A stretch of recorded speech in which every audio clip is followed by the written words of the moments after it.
Le bonheur, le bonheur, le bonheur. Ah ça, le bonheur, on en mange à toutes les sauces en ce moment. La recherche du bonheur. C'est quoi le bonheur au juste? C'est pas apprécier ce que l'on a à sa juste valeur? Ces petits moments qui passent souvent inaperçus parce qu'on recherche toujours plus grand? Pourquoi on n'arrive pas à se contenter des choses que l'on a? Pourquoi on n'arrive pas à voir les belles choses qui font notre vie, quelle qu'elle soit, quel que soit notre niveau social, quel que soit notre statut professionnel? Combien de gens sont réellement heureux tout le temps, 24 heures sur 24? Personne ne peut être heureux 24 heures sur 24, 365 jours par an. Le bonheur, c'est un combat de tous les jours. C'est se forcer à regarder le beau dans sa vie. Ça ne veut pas dire ignorer ce qui nous fait souffrir. Mais je pense que ce qui nous fait souffrir est quelque part une sonnette d'alarme. Malheureusement, les automatismes qu'on a nous enfoncent dans ce qui nous fait souffrir. On ne broie que du noir, on se lamente, on s'enfonce. On aime bien se faire du mal. Mais en fait, il suffirait juste de se dire, tiens, c'est quoi cette souffrance qui m'arrive là?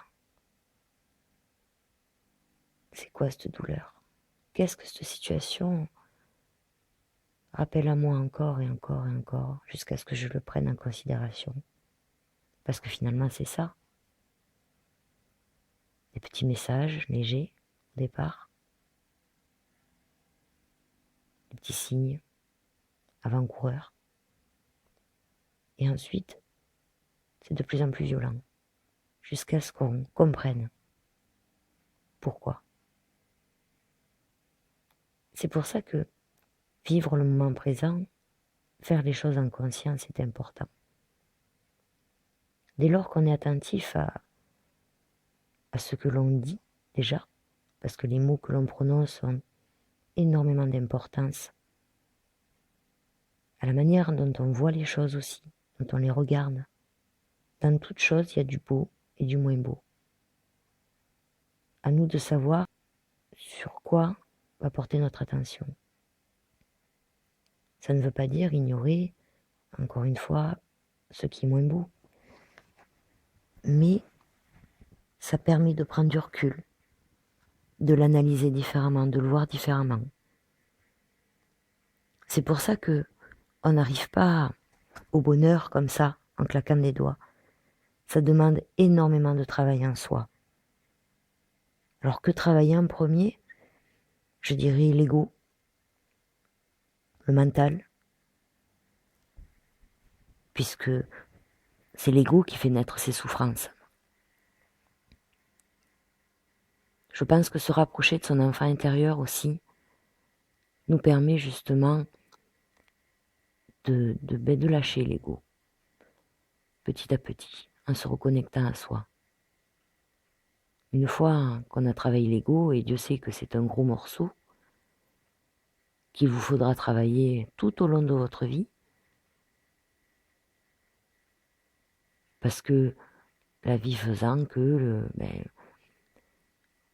on ne vit pas seul, il y a des événements qui nous touchent plus ou moins et qui nous font réagir surtout. Et quelle est la première chose qui réagit en nous? C'est l'ego. Petit à petit, on apprend à le gérer, à le voir rapidement, mais il réagit quand même, et il réagira toujours, puisque c'est votre sonnette d'alarme. Alors dès que vous ressentez cette émotion qui arrive là, qui vous submerge, dès que vous sentez que l'ego prend le dessus, cherchez à savoir quelle émotion ça vient titiller.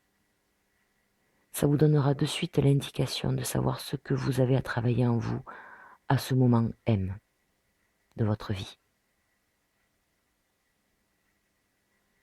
on a travaillé beaucoup en soi. On a énormément de paquets à poser.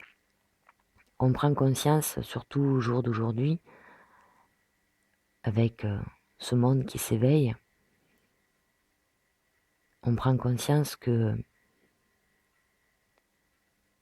on n'est pas là uniquement aujourd'hui. Notre âme est bien plus vieille que ça, a vécu bien des choses. On prend conscience que les mémoires familiales ont aussi un impact important sur nos vies d'aujourd'hui. Donc on commence à travailler tout ça. Et par rapport à il y a encore 2 ans, c'est énorme le travail que tout le monde fait en soi, c'est magnifique. Mais je dirais que ça avance pas encore assez vite.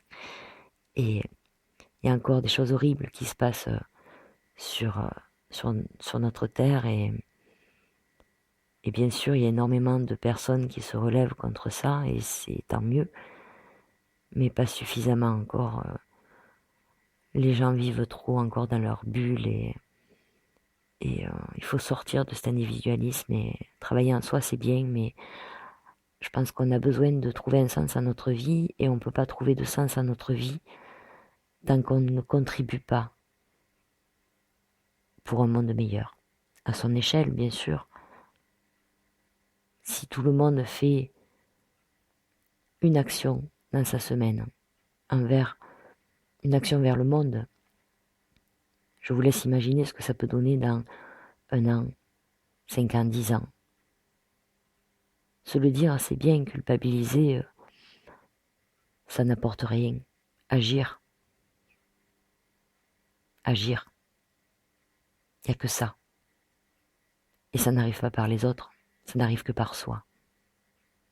Quoi que vous entrepreniez dans votre vie, quel que soit le travail que vous entrepreniez, que ce soit en vous, ou de manière plus générale, si vous n'agissez pas, vous n'obtiendrez rien.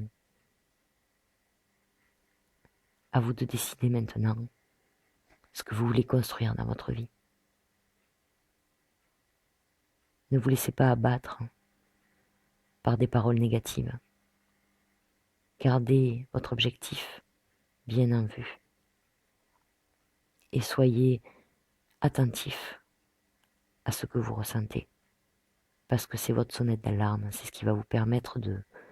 C'est votre petite lumière qui éclaire votre chemin, qui vous dit où vous dirigez en vous. Voilà, c'était mon petit blablatage, mon mono blablatage du soir.